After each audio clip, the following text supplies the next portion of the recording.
പുതിയൊരു വീഡിയോയ്ക്ക് എല്ലാവർക്കും സ്വാഗതം. എന്റെ സ്കൂളിലേക്ക് നോക്കിട്ടാണ് വല്ലിച്ചനാണേ. അങ്ങനെ ഒരുപാട് നാളത്തെ വെക്കേഷൻ എല്ലാം കഴിഞ്ഞ് പാറക്കുട്ടിയുടെ ടാട്ടന്മാരെ കൊണ്ടുപോകാനായിട്ട് വല്ലിച്ചനും എല്ലാവരും എത്തിയിട്ടുണ്ട്. പാറക്കുട്ടീനെ സ്കൂളിൽ നിന്ന് പിക്ക് ചെയ്തതിന് ശേഷം ഞങ്ങൾ എല്ലാവരും കൂടി ഒരു കുഞ്ഞ് ഷോപ്പിങ്ങിനായിട്ട് ഇറങ്ങിയതായിരുന്നു. ഷോപ്പിംഗ് എല്ലാം കഴിഞ്ഞ് ഒരു ഐസ്ക്രീം എല്ലാം കഴിച്ച് ഞങ്ങൾ വീട്ടിലേക്ക് വിട്ടു കേട്ടോ. വൈകിട്ടായപ്പോൾ ഞങ്ങളൊന്ന് നടക്കാനായിട്ട് ഇറങ്ങിയതാണ്. വീടിനടുത്ത് തന്നെയുള്ള ഒരു പാർക്കിലേക്കാണ് ഞങ്ങളിപ്പോൾ പോകുന്നത്. വണ്ടിയൊന്നും വേണ്ട, നടന്ന് വിശേഷങ്ങളെല്ലാം പറഞ്ഞ് ഇങ്ങനെ പോവാന്ന് വിചാരിച്ചിട്ടായിരുന്നേ. ഞങ്ങളെ പ്രതീക്ഷകളെല്ലാം സ്ഥാനത്താക്കിക്കൊണ്ട് രണ്ട് തെരുവ് നായ്ക്കൾ ഞങ്ങളെ നേരെ കുറച്ചു പേരായിരുന്നു കേട്ടോ. അതിൽ ഞങ്ങൾ എല്ലാവരും നന്നായി തന്നെ ഒന്ന് പേടിച്ചു പോയി. അങ്ങനെ ഞങ്ങൾ എല്ലാവരും പാർക്കിലാക്കാനായിട്ട് വണ്ടി വരേണ്ടി വന്നു. ഞങ്ങളിതേ വണ്ടിയിലെല്ലാം കയറി പാർക്കിലെത്തിയിട്ടുണ്ട്.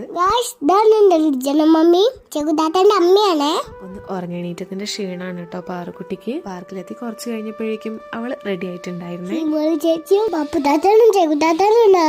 ഫോട്ടോ ഒക്കെ എടുത്തിട്ടോ ഗായ്സ്. അങ്ങനെ നല്ലൊരു സൺസെറ്റ് എല്ലാം കണ്ട് കുറച്ചു നേരം ഞങ്ങൾ അവിടെ ഇരുന്നു കേട്ടോ. അപ്പോഴേക്കും നമ്മളെ കുട്ടീസ് എല്ലാം പാർക്കിലേക്ക് ഇറങ്ങിയിട്ടുണ്ടായിരുന്നേ. ഞങ്ങൾ അവിടുന്ന് തിരിച്ചു പോകുമ്പോഴേക്കും കുറച്ച് ഇരുടായി തുടങ്ങിയിട്ടുണ്ടായിരുന്നു കേട്ടോ. നാളെ പുലർച്ചെ പാറക്കുട്ടിയുടെ പപ്പുട്ടാട്ടനും ചെക്കുട്ടാട്ടനും എല്ലാം നാട്ടിലേക്ക് തിരിച്ചു പോവുകയാണ്. ടാട്ടന്മാർ പോകുന്നതിൽ നമ്മുടെ പാറക്കുട്ടിക്ക് ഭയങ്കര സങ്കടമാണ് കേട്ടോ. പുലർച്ചെ ഒരു 4 മണിയൊക്കെ ആകുമ്പോഴാണ് കേട്ടോ അവർ പോയത്.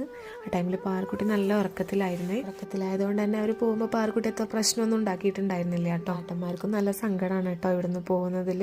അങ്ങനെ ഒരു വെക്കേഷൻ കാലം കൂടി അവസാനിക്കുകയായി. അപ്പോൾ ഞങ്ങളുടെ വീഡിയോ ഇഷ്ടമാവുകയാണെങ്കിൽ ഒന്ന് സപ്പോർട്ട് ചെയ്യണം കേട്ടോ. അടുത്ത വീഡിയോ ആയിട്ട് കാണാം. ബൈ.